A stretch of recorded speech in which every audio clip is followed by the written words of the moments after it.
Guys, स्वागत है आपका अपने यूट्यूब चैनल स्टडी विद अमन कुल में। तो फाइनली आप सभी के सारे एग्ज़ाम हो चुके हैं, क्लास 10th के भी और क्लास 12th के भी।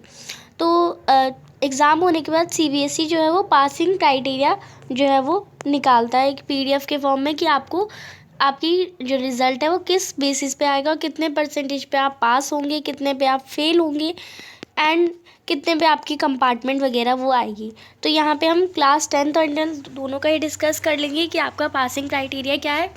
तो सबसे पहले हम क्लास 10th की बात करें तो क्लास 10th में आपका दो टाइप के पार्ट होते हैं। एक आपका होता है एग्ज़ाम जो आप दे के आते हैं उसे थ्योरी कहते हैं। थ्योरी जस्ट लाइक आपने हिंदी का एग्ज़ाम दिया, इंग्लिश का एग्ज़ाम दिया, मैथ्स का एग्ज़ाम दिया।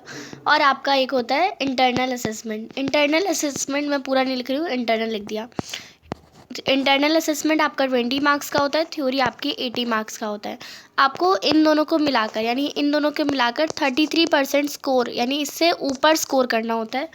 अगर 33 नंबर भी आ गए, अगर आपका टोटल 80 और 20 मिला के 100 नंबर होते हैं, 100 में से अगर आपके 33 नंबर भी आ गए तो आप पास हैं। यानी आपको 20 नंबर तो स्कूल से मिलेंगे और 80 नंबर का आपने जो पेपर दे के आए। अगर आपके 33 आ गए तो आप पास है, 34 आ गए तो भी पास, उसके ऊपर तो पास ही है। बट अगर आपके 32 आ गए 100 में से, देन आप उस सब्जेक्ट में फेल है। ये आपका क्लास 10 का, यानी आपको हर सब्जेक्ट में 33% प्लस स्कोर करना ही है। अगर आपने 33% यानी थ्योरी और प्रैक्टिकल को मिला के स्कोर नहीं करा तो आप फेल हो सकते हैं। एंड अगर आपके दो सब्जेक्ट में अगर आप फेल हो गए, यानी एक आपका साइंस में आपके अगर 100 में से 32 आ गए और आपके मैथ्स में भी 100 में से 29 कुछ इस टाइप आ गए, अगर आपके दो सब्जेक्ट में फेल हो गए तो आपकी कंपार्टमेंट का एग्ज़ाम भी आप नहीं दे सकते, आप टोटली फेल हो गए हो।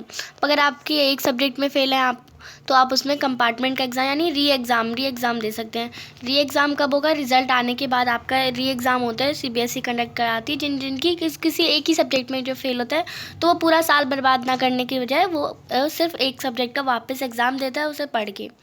तो ये क्लास 10 का था।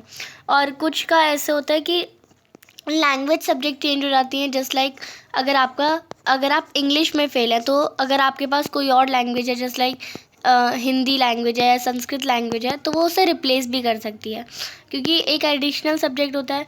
बट अगर आपका कोई ऐसा सब्जेक्ट है जस्ट लाइक आप मैथ्स में फ़ेल हुए हैं या साइंस में फ़ेल हुए हैं या फिर एसएसटी में फ़ेल हुए हैं, तीनों में से किसी एक में अगर आपकी कंपार्टमेंट आ गई तो आप लैंग्वेज सब्जेक्ट उसे चेंज नहीं कर सकते। यानी लैंग्वेज में तो आप पास हैं पर संस्कृत में आप पास हैं और मैथ्स में आप फेल हो गए तो संस्कृत को मैथ्स रिप्लेस नहीं कर सकती, संस्कृत को सिर्फ लैंग्वेज ही रिप्लेस कर सकती है क्योंकि संस्कृत भी एक लैंग्वेज है।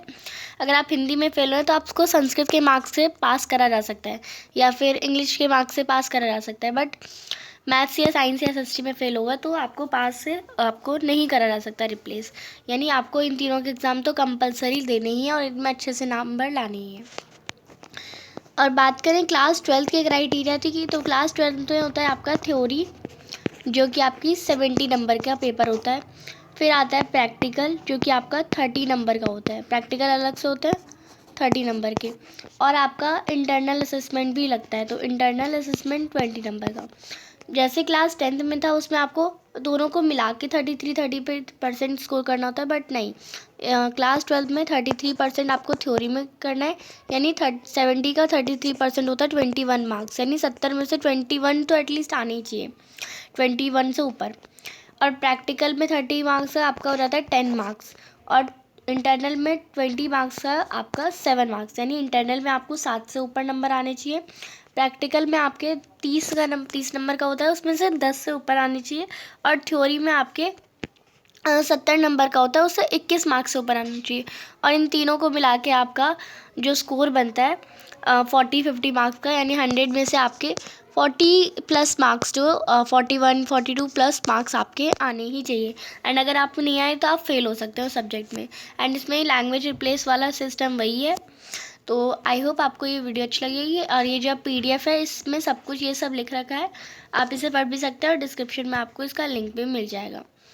चैनल को अभी तक सब्सक्राइब नहीं किया तो प्लीज़ चैनल को सब्सक्राइब ज़रूर करें और वीडियो इन्फॉर्मेटिव लगी तो प्लीज़ लाइक ज़रूर करेगा। Thanks for watching you, bye bye guys.